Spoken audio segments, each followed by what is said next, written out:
napa-video pala tayo guys dahil karoon naman na diskusyon yung bunker master namin sa figure na dinischarge namin sa main customer ay nagkaroon naman ng discrepancy at problema sa kargada.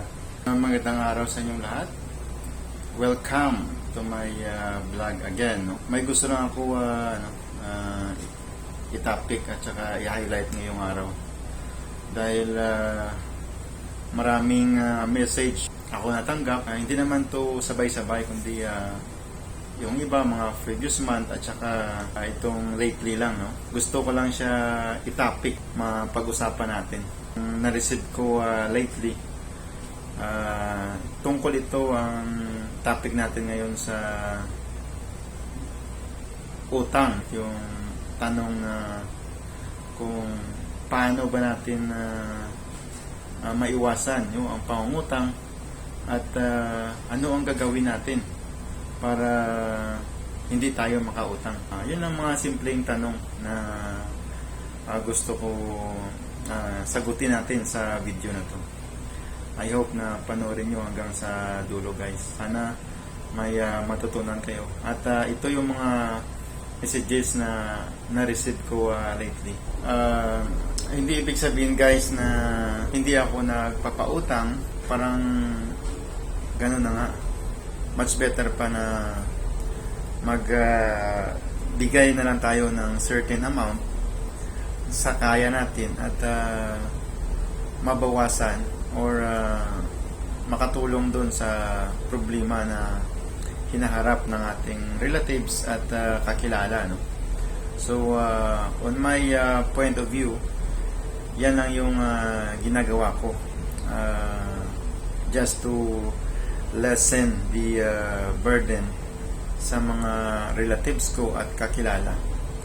Pero hindi talaga ako nagbibigay ng full amount na hinihingi sa akin or hinihiram sa akin. Dahil siyempre wala naman tayo kakayanan, no? Hindi naman tayo financial institution na kaya magbigay ng mga halaga na ganong kalaking halaga, no?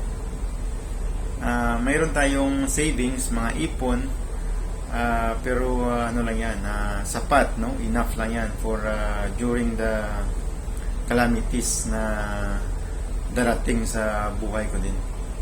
Nung nag-aaral pa lang tayo ay nakaranas talaga ako na as in walang wala talaga. Kaya siguro ganito ako kagaling maghawak ng pera dahil sa na-experience ko ng mga kabataan ako na way back before nung nag-aaral pa ako ay hirap talaga sa buhay at as in walang wala talaga.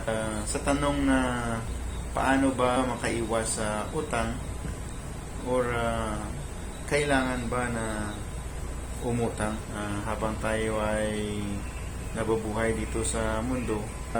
Mayroon talagang mga calamity, mga problema. Hindi ito tinatawag na natural calamity. Yung calamity na tinatawag anything na makabothered sa iyo at saka it's either from anywhere, no? Sa pamilya mo, ikaw, mga problema na darating sa buhay mo, ito yung mga considered na calamity. Kaya hindi talaga natin maiwasan yung mga calamity sa buhay natin. So ano pa ang dapat natin gawin para makasurvive tayo, no? Sa history before, no? Kahit na sa great men of history sa Bible, no?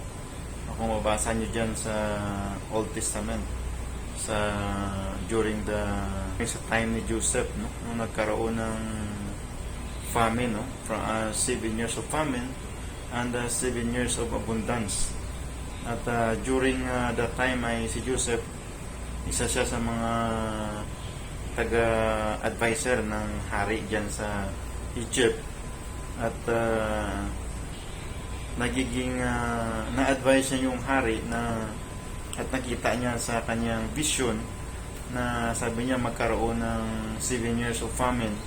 So during those time ng kanilang abundance and harvest, ay kailangan nila na mag-save, at kailangan nila na mag-impact ng pagkain dahil magkakaroon ng 7 years of famine sa buong mundo, no? Kaya nung time na yon ay yung Egypt lang ang naka-survive, at yung ibang mga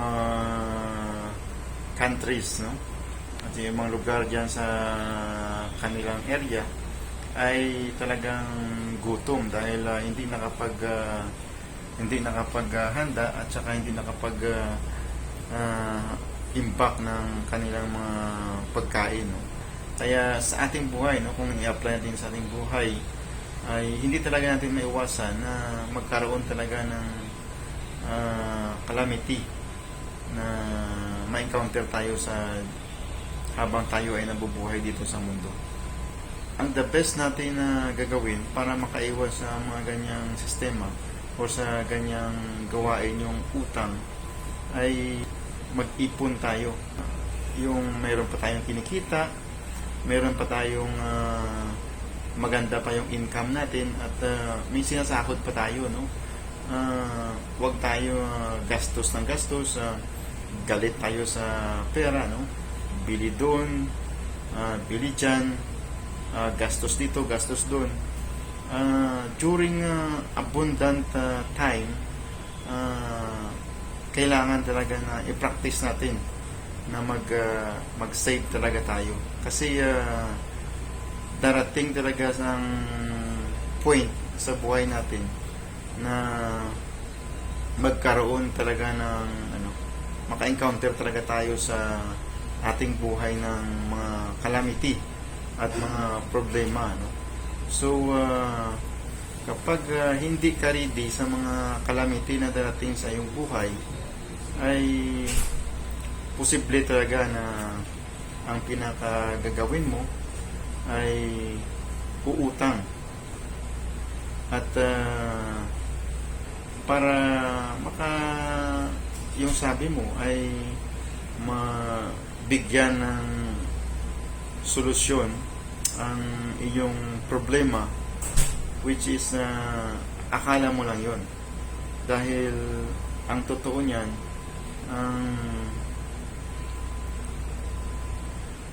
ang utang ay hindi nagbibigay talaga ng solusyon. Yes, makabigay siya ng temporary relief, pero ang totoo niyan ay pinoprolong niya talaga ang iyong problema. Dahil once na ikaw ay umutang, ang after niyan, ang pagbayad, so magkaroon talaga ng interest. Kaya yung problema mo na yon ay na ganun lang kalaki, nag-expand pa yung problema mo dahil dyan sa ginawa mo na naisipan mo na solusyon.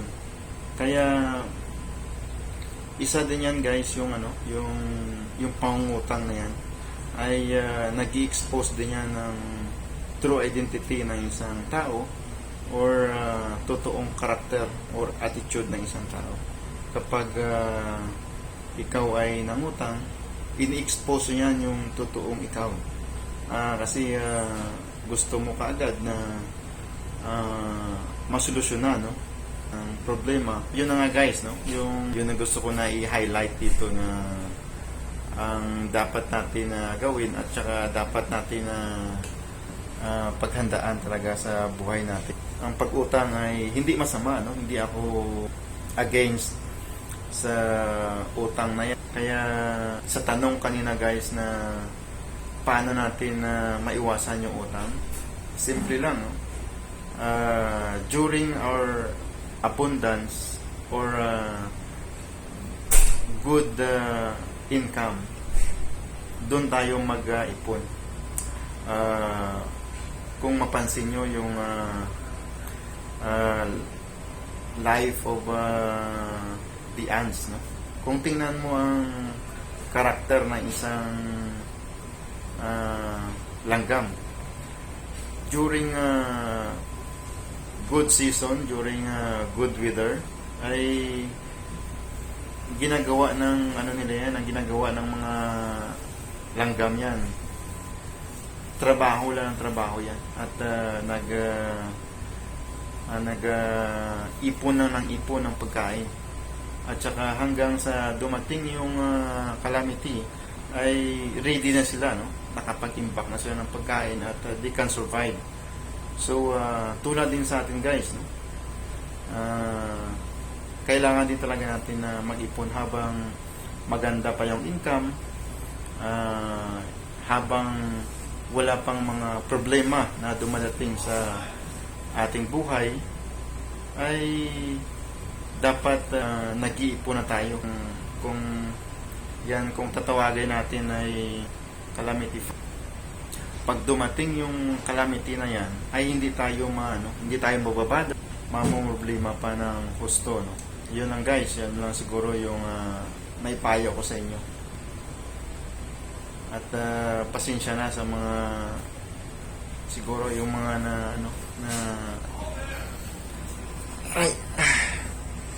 nangala yung kamay ko sa video. Hanggang dito na lang guys, no? Paalam muna pansamantala. Ito po ulit si Chief Officer Ricky, isang seaman at entrepreneur. Paalam.